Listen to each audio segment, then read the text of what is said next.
एक गांव था, हरे भरे खेतों से घिरा हुआ, जिसका नाम था कलान, जहां सुबह की शुरुआत बच्चों की चहचहाहट और हलचल से होती थी।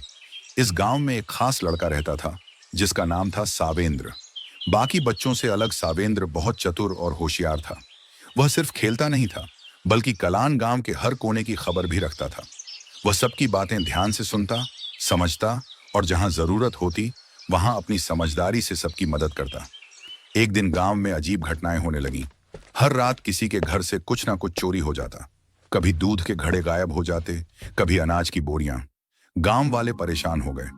रघु चौकीदार को शक था कि कोई जानवर ऐसा कर रहा है, लेकिन किसी ने कुछ देखा नहीं था।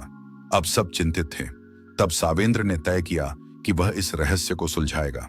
सावेंद्र ने रात में सोने की बजाय खेतों और बाड़ों के आसपास घूमना शुरू किया। वह चुपचाप छिपकर सब कुछ गौर से देखता।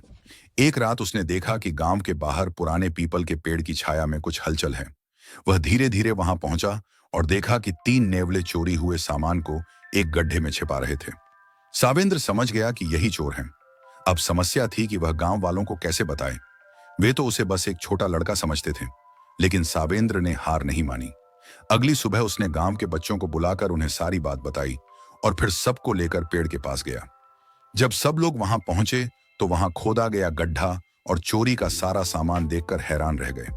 नेवले वहीं पास की झाड़ियों में छिपे थे, जिन्हें देखकर सबने मिलकर भगा दिया। अब गांव वालों को सावेंद्र की समझदारी का अंदाजा हुआ। सबने उसकी बहुत तारीफ की।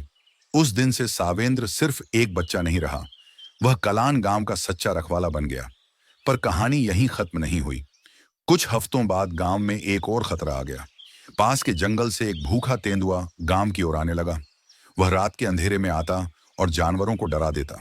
गांव के लोग डर के मारे अपने दरवाजे बंद करके सोने लगे। लेकिन सावेंद्र ने फिर से हिम्मत दिखाई। एक रात वह छत पर बैठा रहा और तेंदुए का इंतजार करता रहा। जैसे ही तेंदुआ आया, सावेंद्र ने एक ढोलक बजाना शुरू किया, जिसकी आवाज खतरे की चेतावनी बन गई। गांव के कुत्तों ने उसकी आवाज सुनकर भौंकना शुरू किया और धीरे धीरे सब लोग जाग गए। उन्होंने मशालें जलाईं और मिलकर तेंदुए को गांव से भगा दिया। अब सबको यकीन हो गया कि सावेंद्र सिर्फ एक बच्चा नहीं, बहुत ही समझदार और साहसी है। कलान गांव के मुखिया दीनू काका सावेंद्र से बहुत प्रभावित हुए।